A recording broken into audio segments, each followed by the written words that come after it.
여러분의 나이는 몇 살이십니까? 연세가 어떻게 되십니까?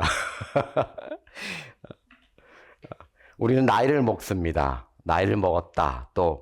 또는 뭐 젊다, 늙었다라고 표현을 합니다. 그런데 만약 어떤 사람이 40세를 살고 있는데 그 50세에 죽는다면 그 40세는 늙은 나이입니다. 그렇죠. 반면에 40세를 살고 있는데 그분이 100세를 살게 된다면 40세는 젊은 나이일 수 있습니다. 이 부분이 참 재미있습니다. 늙었다는 것이 나이에 있지 않다는 것입니다. 우리는 태어났다는 것은 알지만 언제 죽을지는 모릅니다. 만약 우리가 언제 죽을지를 안다면 여러분의 삶은 어떻게 바뀔까요? 만약 내일 죽는다면 여러분의 삶은 어떻게 달라지겠습니까? 우리는 평소에 내가 곧 죽을 것이라고 생각하지 않습니다. 앞으로 무엇을 하고 또 무엇을 얻고 어디로 가고 여러 가지 계획을 세워서 살아갑니다. 그것은 우리의 마지막 날이 언제인지 모르기 때문입니다. 만약 내일이 마지막 날이라면 우리의 마음과 행동은 완전히 달라질 것입니다. 이 안에는 영적인 의미가 있습니다. 여러분이 내일 죽을 것처럼 생각하지 않고 살아가는 이유는 여러분이 영원한 그 삶을 사모하는 마음이 있기 때문입니다. 그래서 우리는 내일 죽을 것처럼 살아가지 않습니다. 그래서 미래를 생각하고 기대하고 또 준비하고 계획하면서 열심히 살아갑니다. 그런데 그 미래에 대한 생각은 막연한 것에 있습니다. 그래서 모든 인생은 신이라는 존재를 찾기를 원합니다. 그러나 그리스도인은 더욱 분명한 영원한 삶을 가지고 있습니다. 그렇다면 우리는 인생을 살아갈 때 다른 방법, 다른 관점으로 가야 합니다. 여러분은 성숙이라는 의미를 아시죠? 성숙의 어원은 익다, 또 다 자랐다라는 의미입니다. 익은 것이 단맛이 있습니다. 사람도 익어야 합니다. 맛있게 익어야 합니다. 우리도. 이것은 사람이 정신적으로 또 인격적으로 그 원만하게 발달된 상태를 말합니다. 성숙은 단순히 나이가 많다라는 것이 아닙니다. 이것은 인격과 삶의 태도, 생각과 또 행동이 균형을 이루고 있는 상태입니다. 성숙해 간다라는 것은 어떻게 상황을 잘 다루냐에 있습니다. 노하우란 말 있죠. 삶의 노하우가 있는 것입니다. 어떻게 하는지 아는 것입니다. 이것은 그냥 가만히 있으면은 만들어지지 않습니다. 부딪히고 넘어지고 때로는 고통과 때로는 아픔 속에 있어야 합니다.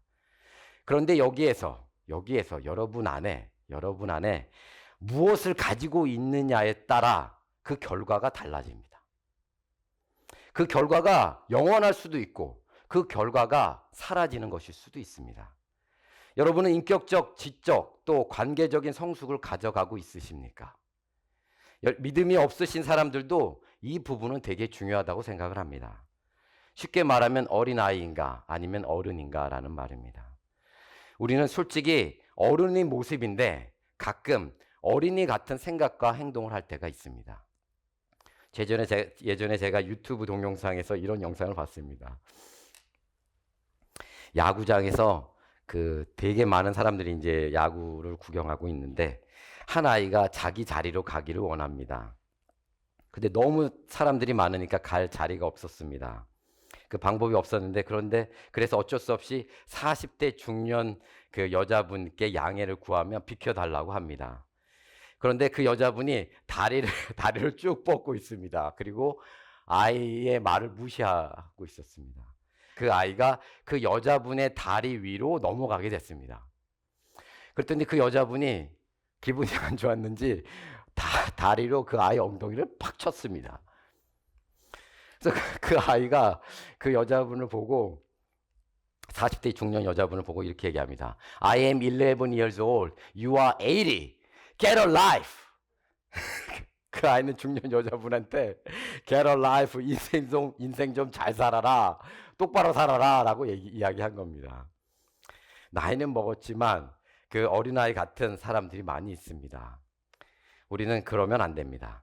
오늘 본문은 사실 어느 특정 사역자나 엄청난 사역을 하는 분한테 보내는 편지가 아닙니다. 일반 성도에게 보내는 편지입니다. 사도 바울은 동일한 그리스도를 믿는 자들에게 자신의 고백을 하고 있습니다. 이것이 반드시 있어서 부름의 상을 받아야 한다고 설득하고 권면하고 있습니다. 여기서 부름의 상은 구원에 대한 상, 구원의 완성을 말합니다. 구원의 완성. 이것이 두렵고 떨림으로 너희 구원을 이루라라는 말의 표현입니다. 또한 우리는 구원을 받는 자로서 부름의 상을 위해서 달려가야 합니다. 그것이 그리스도인입니다. 그것이 성숙된 그리스도인입니다. 그러기 위해서는 우리에게 필요한 것이 오늘 본문에 나옵니다.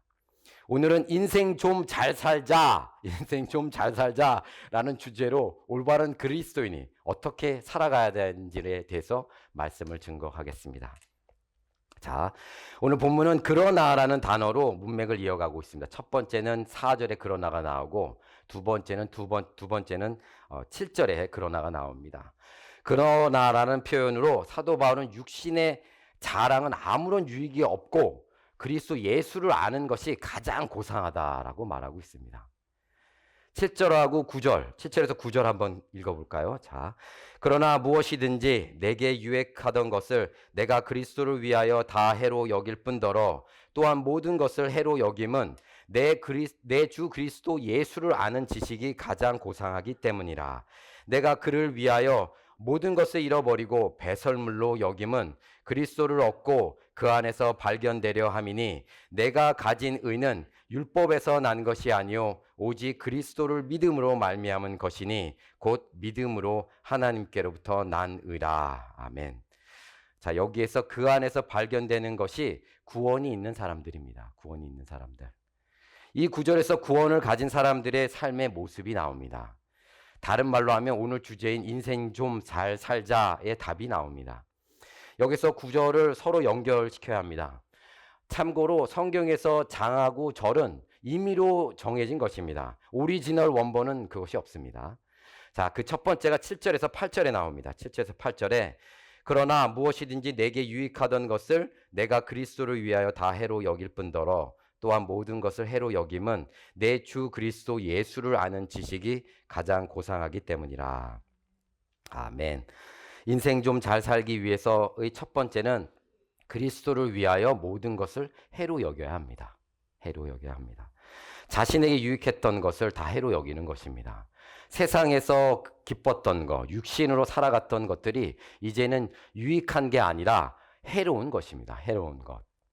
이것이 해로운 것은 그리스도를 아는 것에 방해가 되기 때문입니다. 그리스도를 아는 것에 방해가 되기 때문입니다. 여러분은 그리스도를 믿고 나서 그리스도를 예수를 알기를 사모하십니까? 아멘. 그 하나님을 알기 위해서 어떤 행동을 하고 계십니까? 그 행동이 있어야 합니다. 반드시 있어야 합니다. 이것이 구원의 증거입니다. 마태복음 7장에 보면 아주 무서운 말씀이 나옵니다. 마태복음 7장 22절에 이렇게 쓰여 있죠. 그날에 많은 사람이 나더러 이르되 주여 주여 우리가 주의 이름으로 선지자 노릇하며 주의 이름으로 귀신을 쫓아내며 주의 이름으로 많은 권능을 행하지 아니하였나이까. 누가복음에는 조금 다르게 쓰였습니다. 이렇게 쓰였습니다. 그때에 너희가 말하되 우리는 주 앞에서 먹고 마셨으며 주는 또한 우리의 길거리에서 가르치셨나이다 하나. 교회에서 있는 아주 일반적인 모습입니다. 이 부분은. 그리고 나서 예수님께서 이렇게 답변합니다. 마태복음 7장 23절에 그때 내가 그들에게 밝히 말하되 내가 너희를 도무지 알지 못하니 불법을 행하는 자들아 내게서 떠나가라 하리라. 누가복음에는 집주인이 일어나 문을 한번 닫은 후에 너희가 밖에 서서 문을 두드리며 주여 열어주소서 하면 그가 대답하여 이르되 나는 너희가 어디에서 온 자인지 알지 못하느니라. 되게 무서운 말입니다. 이 사태가 우리에게 있으면 안 됩니다. 우리가 그리스도인으로 알고 있는데 나름대로 교회에서 일도 하고 또 우리가 섬기고 이렇게 살아가고 있는데 하나님이 나를 모른다 한다면 이것은 큰일 나는 것입니다. 여기에서 우리에게 말씀하시는 것이 있습니다. 하나님을 아는 것은 하나님께서 생각하는 믿음은 친밀한 관계입니다. 친밀한 관계. 하나님께서 나를 안다는 것은 무엇을 하고 무엇을 이루고 얼마만큼 가지고 있는 것에 있지가 않습니다. 하나님께서 우리를 안다는 것은 하나님과의 친밀한 관계를 말합니다. 이것이 중요합니다. 우리가 믿음을 말할 때 의로움으로 생각해야 하는 것이 이 부분에 있습니다. 그것은 하나님께서 우리의 죄의 값을 지불한 것을 믿음으로, 그 믿음으로 하나님과 친밀한 관계로 가는 것이 의로움입니다. 그러니 진정한 믿음은 의로움에 있습니다. 하나님께서 십자가의 죽음으로 사랑을 나타내신 것에 대해 반응하는 것이 믿음이고, 그 믿음으로 하나님을 사랑하는 올바른 친밀한 관계로 가는 것이 의로움입니다. 그 의로움은 하나님께 순종하게 되고 하나님의 말씀을 따르게 됩니다. 그러기 위해서는 가장 기본적인 것은 그리스도 예수를 아는 지식이 있어야 합니다. 그래서 알아야 믿고, 또 알아야 사랑하고, 알아야 순종하게 됩니다. 그런데 아는 것이 남을 통해서 알면 안 됩니다. 남을 통해서 알았다면 그것이 자신의 것으로 되어야 합니다. 무슨 말인가요? 하나님과 경험하는 삶을 살아야 합니다. 그래서 하나님을 알아가야 합니다. 개인적으로 가지고 있는 하나님의 이름이 반드시 있어야 합니다. 그리스도 예수를 아는 지식과 그리스도 예수에 대해서 아는 지식은 다른 것입니다. 어떤 사람을 아는 것과 어떤 사람에 대해서 아는 것은 다른 것입니다. 여러분, 그대가 잠든 사이라는 영화를 보신 적이 있으십니까? 2000년에 개봉한 로맨틱 코미디 영화입니다. 제가 참 예전에 보고 또 최근에 또 제가 본 적이 있습니다. 그 산드라 블럭이 연기한 여주인공 루시는 기차역에서 차표를 파는 그 일을 하고 있었습니다. 근데 그녀는 언제나 멋지고 성실해 보이는 한 남자 피터를 이제 사랑하게 됩니다. 혼자 그를 사모하며 마치 자기가 그 사람의 연인처럼 상상을 하면서 하루하루 보내고 있습니다. 그러던 어느 날 피터가 사고로 철로 아래로 떨어지게 됩니다. 그래서 위험에 처하게 됩니다. 그래서 루시는 그 모습을 보고 그를 구하게 되고, 피터는 그 의식을 잃은 채 오랫동안 잠들게 됩니다. 그런데 피터의 가족들은 루시를 그의 약혼자로 오해를 하게 됩니다. 변명을 이제 할 수 없는 상황이 됐습니다. 결국 그녀는 자연스럽게 그의 연인이 됩니다. 근데 하지만 시간이 지나면서 피터의 동생 잭이 그 루시를 진심으로 사랑하게 됩니다. 이 영화를 통해서 겉으로 만들어지는 관계가 아니라 진실한 관계, 진정한 사랑이 중요하다는 것을 알았습니다. 한번 시간이 되시면 한번 보시기를 바랍니다. 우리 모두는 진정한 관계를 원합니다. 어느 누구도 거짓된 관계를 원하지 않습니다.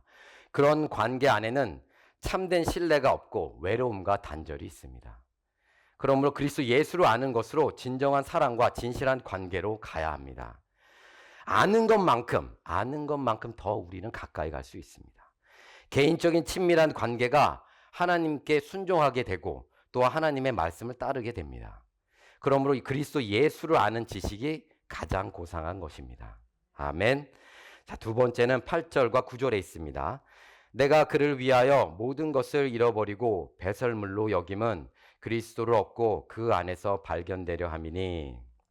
자, 두 번째는 인생 좀 잘 살기 위해서는 그리스도를 사랑하고 그분을 더욱 알아감으로 삶이 변화되어야 합니다. 삶이 변화되어야 한다. 이렇게 하는 것은 구원을 이루기 위함입니다. 11절에 어떻게 해서든지 죽은 자 가운데서 부활에 이르려 하노니 라고 말씀합니다. 사도 바울은 자신에게 유익하다고 생각했던 모든 것을 버리고 심지어는 그것들을 배설물로 여긴다고 합니다. 어느 누구도 배설물을 가지려고 하지 않고, 어느 누구도 배설물을 보관하지 않고, 어느 누구도 배설물을 자랑하는 사람은 없습니다.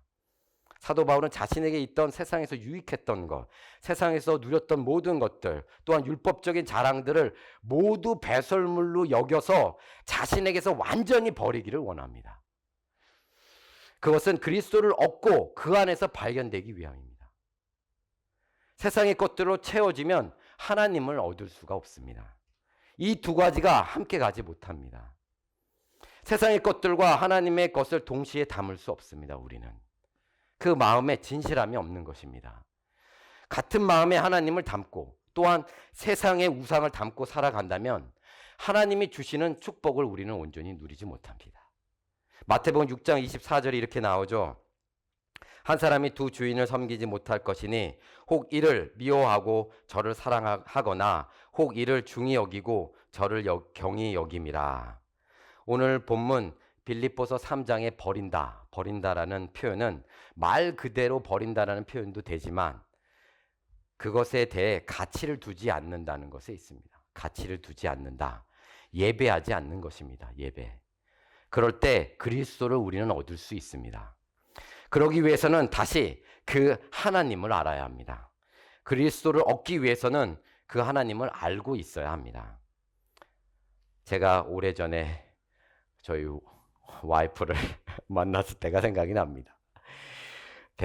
제가 대학교 3학년 때니까 한 30년 정도 되었습니다. 30년 정도. 뭐 아직 여드름도 많고 머리도 빡빡 깎아가지고 제가 ROTC를 해서 몸은 마르고 또 잘 못 먹어서 아주 볼품이 없었습니다. 근데 드디어 이제 소개팅을 한 날에 그 전날에 제가 너무 아팠습니다. 아파가지고 이걸 나가야 되나. 근데 제가 이제 약속을 했기 때문에 캔슬을 못하고 몸을 추스리고 나갔습니다. 그 커피숍에서. 그때는 이렇게 그 커피숍에서 만나는 게 유행이었잖아요. 그죠? 그래서 그 커피숍을 많이 다녔는데 언제나 그 처음 만난 그 만남은 참으로 어색합니다. 서로가 아는 것이 없고 또 서로의 공통점이든 다른 점을 잘 모르니까 말도 조심스럽게 하게 됩니다. 저에게는 그 처음 저희 와이프를 손을 잡은 그 날이 아직도 잊혀지지 않습니다. 여러분은 그런 기억이 있으십니까? 점점 더 만나면서 보이지 않는 것들, 몰랐던 것을 알게 되고 또 보이지 않는 벽이 또 무너지게 됩니다. 때로는 실망과 때로는 기쁨과 또 때로는 놀라기도 하고 또 때로는 감사하기도 합니다. 그런데 언제나 사람의 관계에서는 중요한 것은 계속적으로 그 관계를 가까이 가져가기 위해 서로 노력을 해야 합니다. 노력을. 저는 그리스도인이 되고 나서 새로운 사람을 만나는 것에 대해 되게 흥분됩니다. 그 사람의 인생은 어떨까? 그 사람의 그 직업은 무엇인가? 그 사람은 어떤 음식을 좋아하는가? 그 사람은 무엇보다 예수님을 알고 있을까? 요즘은 자신의 신앙이나 가족 사항을 묻는 것에 대해 많이 꺼려합니다. 그런데 저는 서슴없이 바로 물어봅니다. 자신의 개인적인 것을 오픈하지 않으면 서로 가까워지는 것은 어렵습니다. 오늘 또 하나님께 감사하는 것은 우리 서준 형제님이 나오셨습니다. 아주 감사합니다. 예. 우리는 가까워지기 위해서 서로의 개인적인 것을 나누어야 합니다. 하나님과의 관계에서도 격식과 또 예의 바른 그 예배의 자리에서만 하나님을 만나는 것이 아니라 우리의 삶 속에서 하나님과 친밀한 관계 속에서 하나님을 만나야 합니다. 히브리어 야다라는 그 아는 것이라는 표현은 어떤 지식적인 것으로 아는 것이 아닙니다. 이것은 아담이 하와를 알았다라는 표현입니다. 완전한 연합, 친밀함을 말합니다. 그 안다는 것이 하나님과의 친밀한 관계입니다.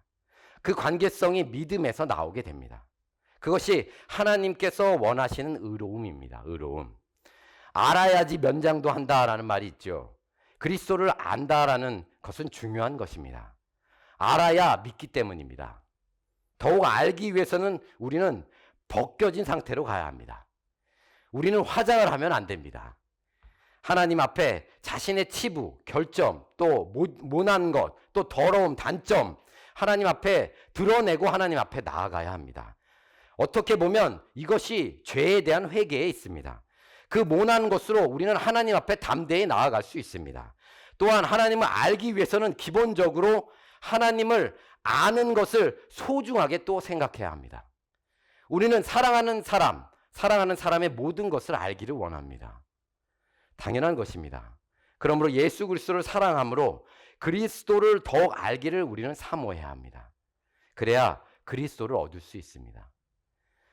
신앙에서 아는 것은 믿음으로 나오며 믿는 것은 아는 것으로 나옵니다. 신앙에서 아는 것은 믿음에서 나오고 믿음은 또 아는 것에서 나오게 됩니다. 그 믿음으로 하나님의 관계성을 만들게 되고 하나님을 신뢰함으로 삶 속에서 함께함으로 그리스도를 얻게 되는 것입니다. 거기에는 그리스도를 아는 것이 가장 가치 있고 소중하다는 것이 마음에 있기 때문입니다. 그렇게 되면 우리는 그리스도를 얻을 수 있습니다. 그리스도를 얻었으면 이제는 우리는 그리스도 안에서 발견되어야 합니다. 이것이 중요합니다. 그리스도 안에서 발견된다. To be found in Christ라는 것은 믿음으로 인해 그리스도 안에서 내가 판명된다, 드러난다, 여겨진다라는 표현입니다. 즉 자신의 삶을 통해서 믿음으로 말미암아 하나님께 평가되어서 그리스도 안에서 나타난다는 것입니다. 이것은 더욱 의지와 또한 결단이 숨어져 있습니다. 그리스도인은 내가 그리스도를 믿습니다 라는 것에서 뛰어넘을 수 있어야 합니다. 나는 그리스도를 믿습니다 라는 것에서 뛰어넘을 수 있어야 합니다. 사도 바울은 그리스도 안에 있는 자가 아니라 그리스도 안에서 발견된 자로 가야 한다고 합니다. 그렇게 하기를 원하는 것은 결국 구원의 그 주권이 하나님께 있으므로 그 평가를 하는 하나님께 의로운 자로 인정받기 위해서입니다. 로마서 1장 17절에 이렇게 쓰였죠. 복음에는 하나님의 의가 나타나서 믿음으로 믿음에 이르게 하나니 기록된 바 오직 의인은 믿음으로 말미암아 살리라 함과 같으니라. 아멘. 여기서 자세히 보면 하나님의 의가 나오죠. 하나님의 의는 예수 그리스도입니다. 그리고 믿음이 나옵니다. 믿음이 두 개가 나옵니다.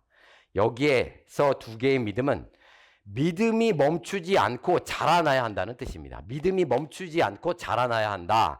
믿음으로 시작된 삶은 더 깊은 믿음으로 우리가 가야 한다는 것입니다. 아브라함이 처음으로 하나님의 말씀을 믿었지만 계속적으로 자신이 원하는 대로 살아갑니다. 이집트로 갔다가 자신이 원하는 대로 종을 통해서 아이를 낳다가 이런저런 삶을 삽니다. 그 믿음이 그런데 깊어져 갑니다. 결국 하나님의 말씀에 순종해서 하나뿐인 아들을 하나님께 바치게 됩니다. 멈춰져 있는 믿음은 믿음이 아닙니다. 그것은 어떤 사실에 대한 확인에 불과합니다. 여러분의 믿음으로 삶에 아무런 변화를 가져오지 않는다면 여러분은 지금 멈춰져 있는 믿음이 있는 것입니다. 우리에게 믿음이 있다면 반드시 삶의 변화가 있어야 합니다. 삶의 변화. 계속적으로 믿음에 이르러야 합니다. 그래야 그리스도 안에서 발견되게 됩니다. 그런 여러분들이 되기를 축원합니다. 아멘. 자, 그리고 마지막으로 인생 좀 잘 살기 위해서는 하나님께서 주시는 표대를 향해 달려가야 합니다. 하나님이 주시는 표대를 향해 달려가야 한다. 12절에서 14절까지 내가 이미 얻었다 함도 아니요 온전히 이루었다 함도 아니라 오직 내가 그리스도 예수께 잡힌 바 된 그것을 잡으려고 달려가노라. 형제들아 나는 아직 내가 잡은 줄로 여기지 아니하고 오직 한 일 즉 뒤에 있는 것은 잊어버리고 앞에 있는 것을 잡으려고 표대를 향하여 그리스도 예수 안에서 하나님이 위에서 부르신 부름의 상을 위하여 달려가노라. 아멘. 사도 바울은 그리스도 예수께 잡힌 바 된 그것을 잡으려고 달려간다고 합니다. 목표가 있습니다. 그 표대를 향해서 달려갈 때 그리스도인은 상금이 있게 됩니다. 상금. 그 부름의 상은 믿는 자에게 주어지게 됩니다. 그 믿음을 끝까지 지키고 또 그 믿음을 통해서 변화되고 그 믿음을 통해서 성숙되어 가면 상금을 우리는 받게 됩니다. 여기에서 여러분이 저는 구원을 받는 것으로 족합니다. 구원을 받았으면 됐습니다. 라고 생각하면 그것은 억울한 것입니다. 영원한 하나님의 나라에서 그 상금을 받는다는 것은 그 상금도 영원한 것입니다. 이 세상에서 짧은 인생에서 나름대로 편안하게 살겠다고 해서 그 상금을 위해서 달려가지 않는다면 그것은 어리석은 것입니다. 우리는 영원한 상금을 받아야 합니다. 여기서 오직 내가 그리스도 예수께 잡힌 바 된 그것을 잡으려고 달려가노라. 이 구절이 조금 우리가 생각을 해봐야 합니다. 여기에는 두 가지의 의미가 연결되어 있습니다. 첫 번째는 그것을 위해 나는 그리스도 예수께 붙잡혔다라는 문장과 또 나는 그것을 붙잡으려고 달려간다라는 문장이 같이 합쳐져 있습니다. 여기에서 그것은 부활에 이르는 것입니다. 부활에 이르는 것. 더 구체적으로 말하면 그리스도를 얻고 그리스도 안에서 발견되는 것입니다. 예수께 붙잡혔다라는 것은 하나님께서 이미 그를 붙들고 있는 것입니다. 이미 구원이 이루어진 것입니다. 이미 하나님의 나라가 있는 것입니다. 그 상황에서 사도 바울은 자신이 그 하나님의 구원을 이루기 위해서 열심히 내어간다고 하고 있습니다. 하나님께서 이미 붙들고 있는 상황인데도 불구하고 그것을 이루려고 달려간다고 합니다. 무엇인가요? 그것이 무엇입니까? 구원에 대한 삶을 누리기 위해 사명, 그 표대를 향해서 나가고 그 구원을 증거하겠다는 삶입니다. 그 구원을 나타내겠다는 삶입니다. 구원은 우리의 최종 목표입니다. 그 구원은 하나님의 은혜로 이루어졌습니다. 그러나 그 구원이 확실하게 있는 자에게는 구원의 증거와 구원을 누리기 위한 목표가 반드시 있어야 합니다. 구원의 증거와 구원에 대한 목표, 구원을 누리겠다는 그 목표가 반드시 있어야 합니다. 여러분의 삶의 표대는 무엇입니까? 여러분은 어떤 그리스도인으로서의 목표를 가지고 있으십니까? 하나님께서 여러분께 주시는 사명이 있으십니까? 우리 각자는 사명이 반드시 있어야 합니다. 하나님은 여러분들을 부르셨습니다. 소명하셨습니다. 그러면 소명이 있으면 반드시 사명이 있게 됩니다. 그냥 하나님이 우리에게 믿음을 주시지 않았습니다. 그런데 그것에 대한 아직 확신이 없다면 그것을 하나님께 구해야 합니다. 그래서 알아야 합니다. 그것이 교회 섬김일 수도 있고, 그것이 교회에서 또 여러 가지 또 하나님의 일을 하는 것일 수도 있고, 또 복음을 전하는 것일 수도 있고, 또 가난한 자들을 도우는 것일 수도 있습니다. 이 모든 것은 반드시 그리스도를 사랑함으로 그리스도를 증거하는 삶입니다. 그것으로 가야 합니다. 여러분들도 그리스도 예수께 잡힌 바 된 그것을 잡으려고 달려가시는 여러분들이 되기를 축원합니다. 아멘. 제가 며칠 전에, 한 3일 전에 어머니께서 카톡을 보내왔습니다. 그 양복 사진을 보냈습니다. 제가 유심히 보니까 저희 아버지께서 그 오래전에 입었던 양복입니다. 그러면서 어머니께서 그 텍스트를 보냈습니다. 이렇게 보냈습니다. 드라이 됐어요, 아버지 것. 나중에 더 나이 들면 입어도 되니까 다음에 한국 들어오면 가지고 가면 어떨까요? 그리고 나서 어머니께서 전화가 왔습니다. 그래서 제가 어머니께, 어머니, 그 옷을 못 입습니다. 제가 아버지 것이라 입고 싶은데 그 옷을 못 입어요. 그랬더니 어머니께서 지금은 못 입어도 60이 넘으면 입을 수 있어요. 제가 잘 생각해 보니까 그러면 그 옷이 30년 된 옷입니다. 30년 이상이 된 옷이 됩니다. 하지만 어머니에게는 여전히 그것이 가장 소중하고 가치 있는 것입니다. 왜냐하면 그 양복은 본인이 사랑했던 분이 입었던 옷이기 때문입니다. 우린 나이를 먹습니다. 우리는 몸이 연약해집니다. 우린 마음도 연약해집니다. 그런데 신앙은, 믿음은 그렇지가 않습니다. 그리스도인으로서 성숙된 그리스도로 가는 것이 멋진 것입니다. 왜 이 길이 멋지냐? 왜 이 길이 멋지냐고 묻는다면 무엇이 진정으로 중요하고 가치 있는 것을 알고 시작하기 때문입니다. 이 길에는 삶의 깊이가 있습니다. 인생에서 열심히 살아가는 것이 그것 자체에 있지 않은 것을 압니다. 인생에서 문제 해결에만 있는 것이 아닌 것을 압니다. 인생에서 잘 먹고 잘 살아가는 것이만이 있지 않는 것을 압니다. 인생에서 사람들을 만나는 것이 어떤 의미인지를 압니다. 인생에서 작은 것에 감사할 수 있는 것을 압니다. 인생에서 더욱 진정한 가치가 무엇인지를 압니다. 그렇게 되는 것은 하나님을 알고 하나님을 믿고 하나님을 사랑하는 삶을 살고 있기 때문입니다.